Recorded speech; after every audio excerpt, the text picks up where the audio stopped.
Quase todo estudante de psicologia aprende que existe um inconsciente responsável por explicar nossos pensamentos, nossos comportamentos e até mesmo nossos sintomas.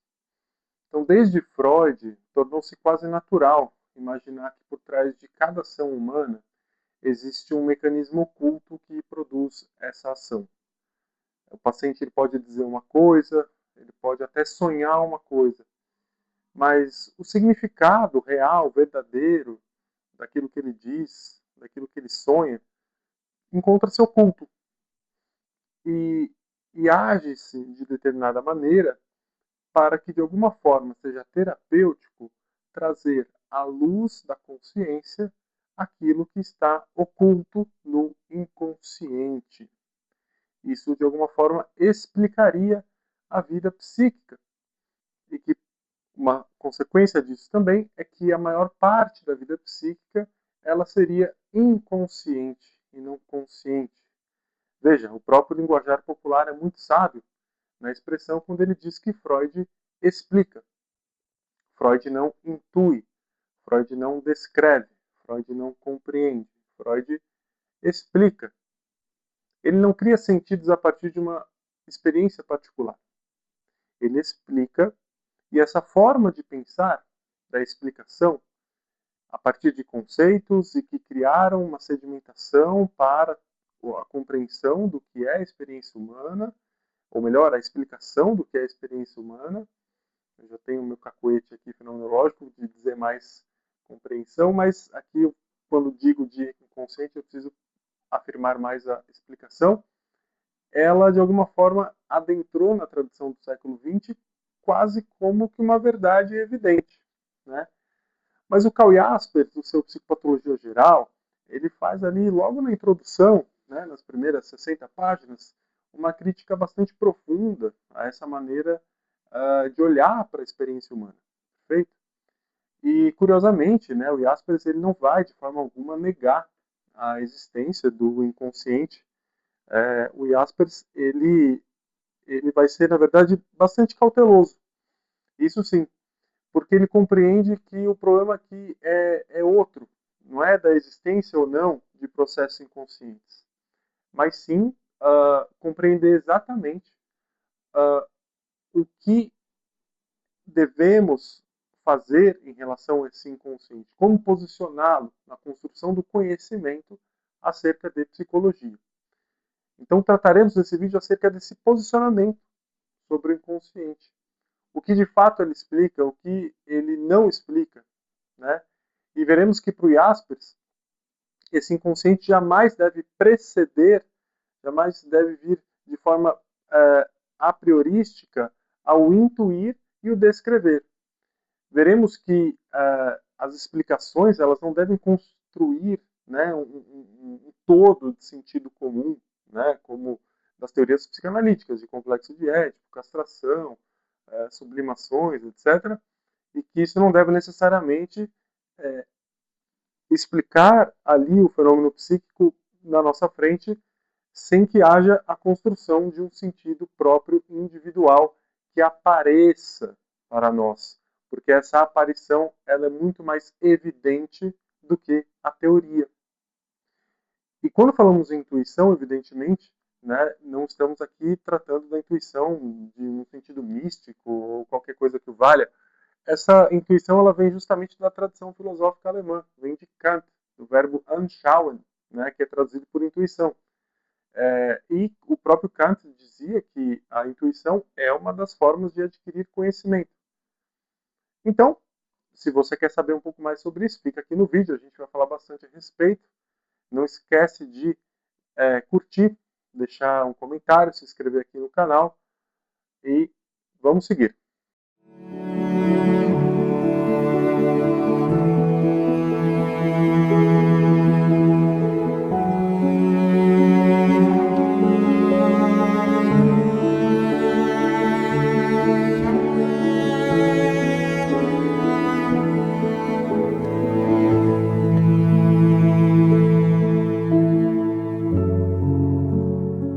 Então, lembrando, né, estamos aqui falando mais ou menos do começo do século XX.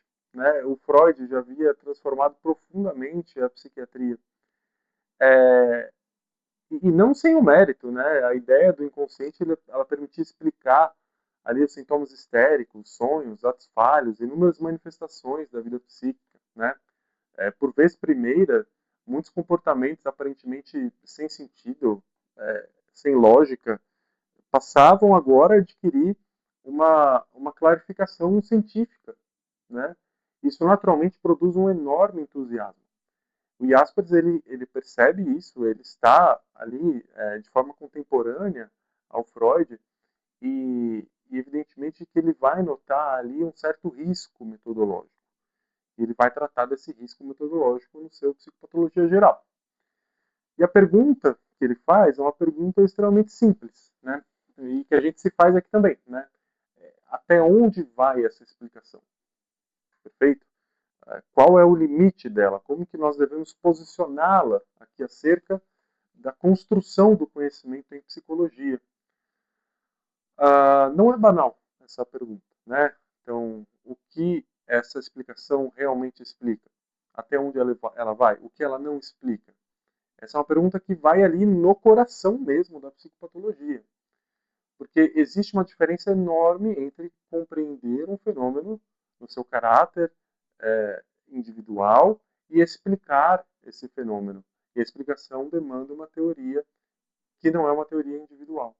Então, essa talvez ela seja uma das distinções mais importantes de toda a obra do Jaspers. Tá? Quando o paciente ele entra no consultório, ele vai narrar um sintoma, ele vai contar uma experiência. Por exemplo, ele vai falar assim, estou com medo, sinto medo constante, tenho pavor, ou às vezes os pacientes já vêm até com termos hoje em dia mais assim do tipo, olha, tenho pânico, né? Então, aí, o psiquiatra, o psicólogo, o clínico, ele tem dois caminhos possíveis. O primeiro caminho é se perguntar imediatamente, olha, então o medo está associado a trauma inconsciente que foi reprimido, então eu vou buscar qual que é o trauma que está reprimido e vou clarificá-lo à luz da consciência. Isso será absolutamente terapêutico.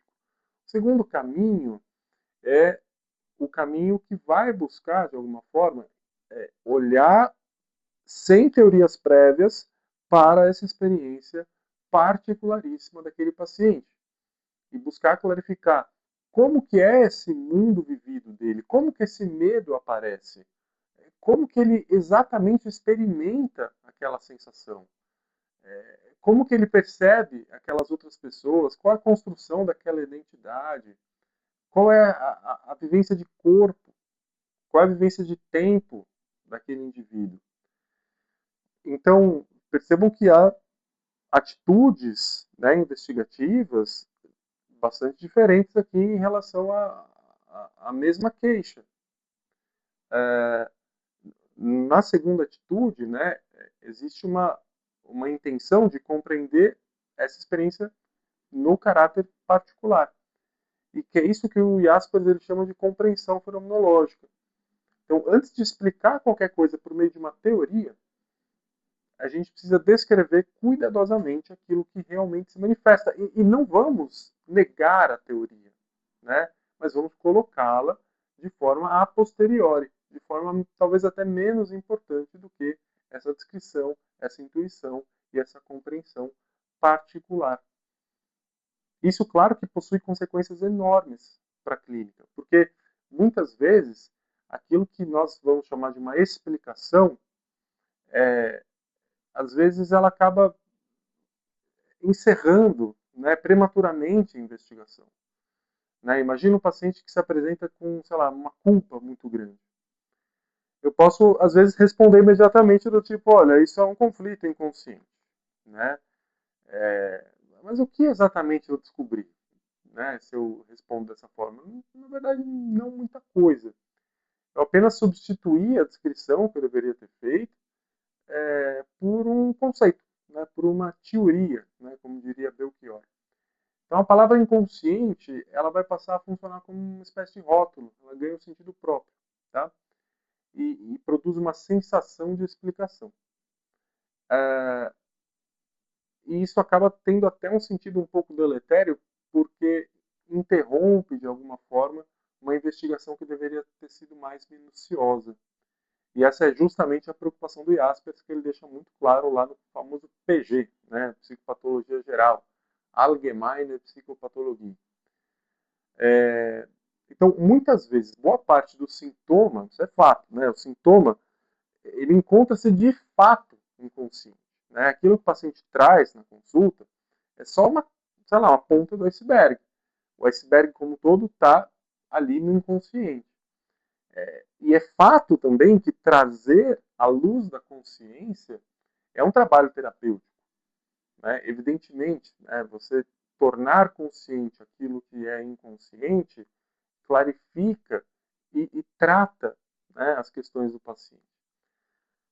Entendo que o problema aqui, isso precisa ficar muito claro, que a questão central do vídeo é essa. É fazer um bypass explicativo. Né? E aí, para que fique bastante claro, né, eu trouxe aqui alguns exemplos para a gente pensar juntos. Né? E assim, eu não sou psicanalista, mas os psicanalistas podem e até devem comentar aí para ver, deixar um pouco mais de rigor a respeito das teses. Né? Então, por exemplo, o complexo de Édipo. Um homem que ele vai chegar no consultório e apresentar intensa rivalidade com o pai dele. Tá bom? Ele conta isso. O que a descrição fenomenológica vai dizer? Então, vai dizer que ele vive com o seu pai, se ela mora na casa com o pai, tem mais de 30 anos, ainda mora com o pai, e sente no pai ali uma figura ameaçadora, ele sente com o pai uma competição constante, não consegue crescer, experiencia ali sentimentos ambivalentes em relação a ele. Por intuição, eu também percebo que essa questão que ele traz do pai é uma questão central naquele caso, porque o semblante do paciente muda, ele fala muito a respeito disso na consulta, dedica muito tempo a isso. Eu sinto que ele demanda a minha atenção para esse assunto. A postura corporal do paciente muda quando ele fala a respeito disso, ele coloca um semblante de seriedade. O que a interpretação psicanalítica acrescenta? Isso ocorre porque existe um desejo inconsciente de possuir a mãe e eliminar simbolicamente o pai. Agora, o que o Jaspers vai perguntar? Peraí. Não dá para você fazer esse ahá, né? Existe esse desejo inconsciente de possuir simbolicamente e eliminar o pai. Não dá. Né? Pode ser que dê, mas ainda não dá. Né? Porque onde exatamente foi observado esse desejo inconsciente, essa manifestação, ali naquele caso específico desse paciente. Tá? Porque o que apareceu foi a rivalidade, junto com esses outros elementos. Né? Que ele queria que eu prestasse atenção, que ele dedicou muito tempo para falar a respeito disso. Mas para eu concluir essa posse simbólica da mãe, essa eliminação simbólica do pai, é preciso que tais elementos eles apareçam com igual clareza que apareceram os outros elementos, né? Da questão da rivalidade, né? Da questão da centralidade, tá bom? Então, eles não podem ser uma certeza que são evidentes apenas para mim. Quer dizer, o complexo de Édipo ele não pode ser evidente apenas para mim, como uma teoria.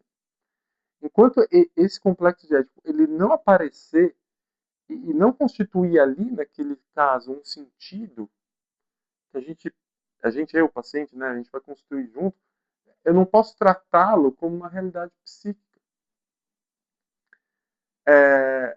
E aí, talvez, um bom psicanalista possa argumentar do tipo, olha, mas o paciente nunca vai admitir isso. Né? Veja bem, o paciente nunca vai admitir que ele quer possuir a mãe e rivalizar com o pai. Tá? E eliminar o pai. Então, muito bem, se você captou essa resistência, né, se essa resistência apareceu por intuição, coloque isso no setting terapêutico. Fala, olha, eu estou notando resistência da sua parte em relação a tal coisa. E busque construir para essa resistência um sentido. Por quê? Porque ela apareceu. E essa resistência, ela pode ser muito rica como um fio condutor, justamente para confirmar o complexo de Édipo ou então para descartá-lo. Vamos falar então, talvez, de outro tema da psicanálise, como a castração, né? Vamos pensar no caso de uma mulher que evita relacionamentos amorosos, tá bom? O que aparece em termos ali de descrição de um caso hipotético? Então, ela, essa mulher, ela experimenta um intenso medo, né? Medo de intimidade, não consegue se aproximar intimamente, né? De parceiros e evita vínculos, vínculos mais profundos, e sente uma grande insegurança. Inclusive, você notou essa insegurança apareceu ali no setting. Tá? Uma interpretação psicanalítica pode imediatamente nos jogar, né, para a seguinte conclusão, que isso decorre de um conflito inconsciente relacionado ao complexo de castração, do tipo, olha, enquanto ela era criança, tinha lá seus 5, 6 anos de idade, aconteceu alguma coisa ali na castração dela. Tá? Ela foi, enfim, algum psicanalista comenta aí o que poderia ter acontecido. Mas, novamente, o Jaspers vai perguntar para a gente, como é que isso chega? Como é que a gente chegou a essa conclusão? Tá? Então, essa moça, ela falou sobre a infância dela? Ela falou sobre, sei lá, uma mãe que era muito punitiva? É, isso apareceu para a gente? Se não apareceu, a gente não conclui, a gente não explica. Tá? A repressão também, que é um grande tema aí da psicanálise. Então, sei lá, o paciente, às vezes, ele tem um lapso, né, de memória de um determinado episódio infantil que aconteceu. O que a gente descreve? A gente vai descrever que existe uma lacuna, né, amnéstica. Né? Então, existe uma amnésia lacunar em relação a tal episódio.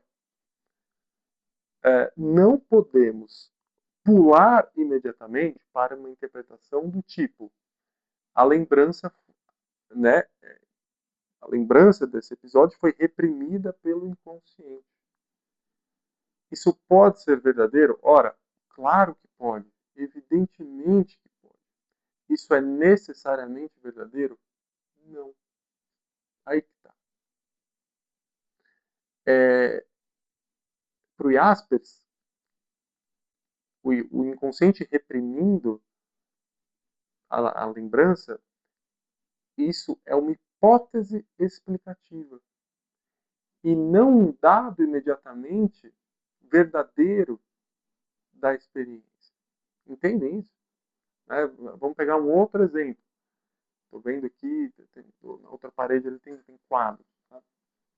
Tem o artista, né? A questão da sublimação do artista. Né? O artista vai produzir uma obra extraordinária. Tá?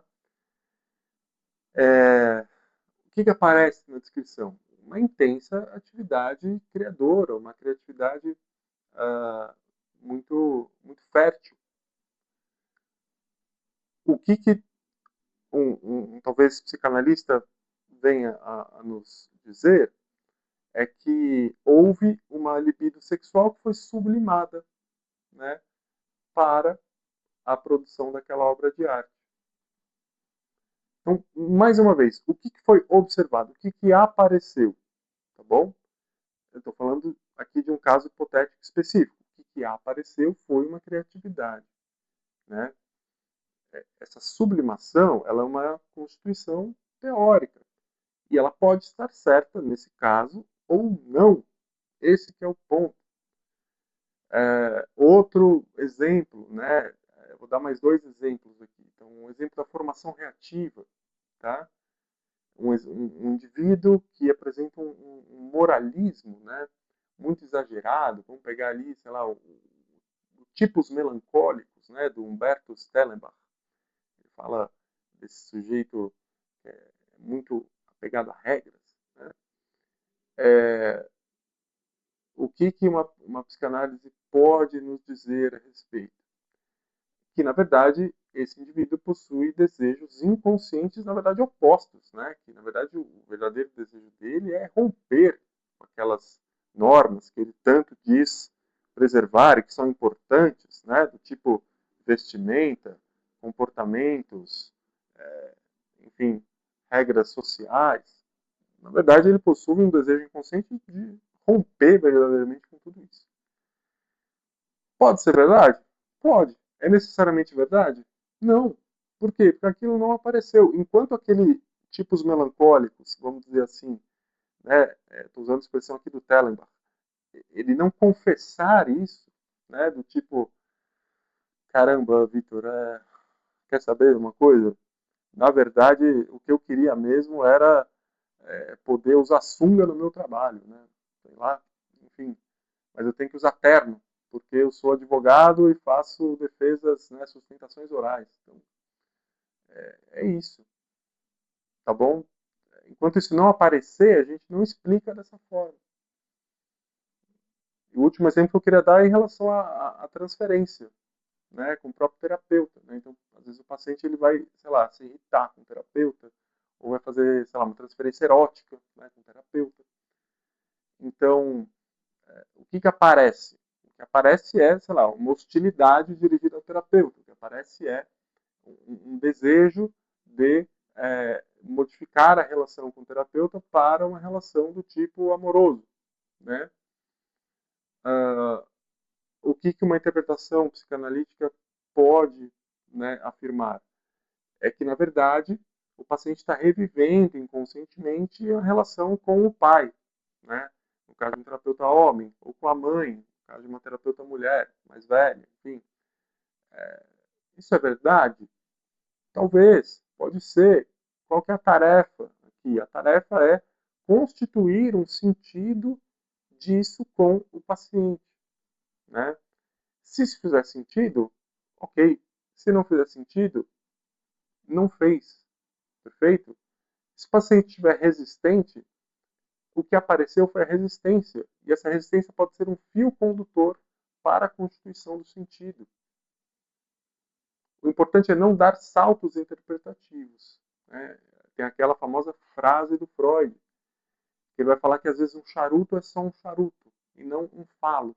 Né? Quer dizer, se um charuto é um falo ou é só um charuto que põe na boca, então o que vai dizer para a gente? É a intuição e a descrição. Ponto. De cada caso em particular. Então, a intuição e a descrição vão dar os elementos necessários para que haja uma compreensão clarificadora. Se aquele charuto é só um charuto na boca ou se é um falo na boca. É isso, gente. Tá? Voltando aí para o psicopatologia geral, tem ali um contexto, né, muito importante, uma frase muito importante do Jaspers, que ele fala que tudo aquilo que pode ser compreendido deverá ser compreendido. Esse trabalho de compreensão particular, sem dar os saltos, né, explicativos, ele é muito cansativo. Ele às vezes, ele exaure a gente. Tá? E a gente vai buscar essas compreensões de uma forma que a gente vai dar mais sentido para aquela vida. Né? Essa ordem é fundamental. Então a gente vai ter que advogar sempre nesse sentido. Primeiro a descrição e intuição, depois essa compreensão individual, que é também chamada de psicopatologia genética, tá?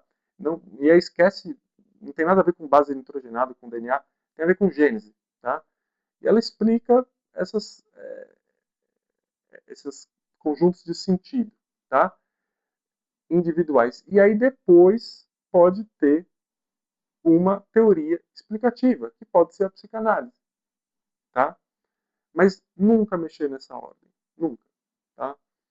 A psicopatologia genética, ela é motivo para um vídeo inteiro, tá bom? E aí, de novo, não tem nada a ver com base nitrogenada, com DNA, tem a ver com a palavra gênese, tá? Isso vem lá do Brentano, tá bom, gente? Franz Brentano, foi professor do Russell, foi professor até do Freud. Ele dividia a psicopatologia, dividia a psicologia em psicologia descritiva e psicologia genética. Então, lembrar sempre dessa ordem. A gente sempre vai advogar muito em relação a essa ordem, tá bom? O Jaspers, ele não está, de forma alguma, rejeitando o Freud. Isso não é verdade. O Jaspers, ele reconhece que existem inúmeros processos inconscientes. E evidentemente, ele aceita, né, a teoria, digamos assim, do consciente. Desde hábitos, né, automáticos, como, por exemplo, escovar o dente, que ele vai chamar isso de inconsciente, que a gente dedica pouca atenção para isso, e aí, às vezes, quando a gente está escovando o dente, a gente está pensando em outra coisa. Tá? Ou, por exemplo, conteúdos esquecidos, do tipo assim, vou dar um exemplo de conteúdo esquecido. Separei aqui, putz, esqueci. Então, por exemplo, eu estava pensando justamente num exemplo para falar aqui de conteúdo esquecido, mas eu me esqueci. E aí, isso que eu esqueci tá no meu inconsciente, tá lá, tá bom? Tá lá no meu inconsciente. Eu me esqueci. E evidentemente que o Jaspers ele vai aceitar também que existem esses processos, né, psicológicos que influenciam profundamente a nossa vida e que não são ali na sua totalidade conscientes, do tipo um episódio na infância pelo qual você passou e aquilo teve um impacto significativo, e etc. Então, tá bom? O problema não é admitir a existência de processos inconscientes, inclusive processos inconscientes com uma carga de peso na nossa vida psíquica muito grande. O problema surge quando o inconsciente ele deixa de ser uma hipótese de trabalho e passa a ser tratado como uma realidade diretamente conhecida, né? E que de alguma forma vai ombrear, né? vai ser igualmente potente e cientificamente igualmente rigorosa com o próprio consciente, o que não é verdade. Aquilo que é consciente é evidente, como diria Russell, tá bom? O inconsciente não é evidente.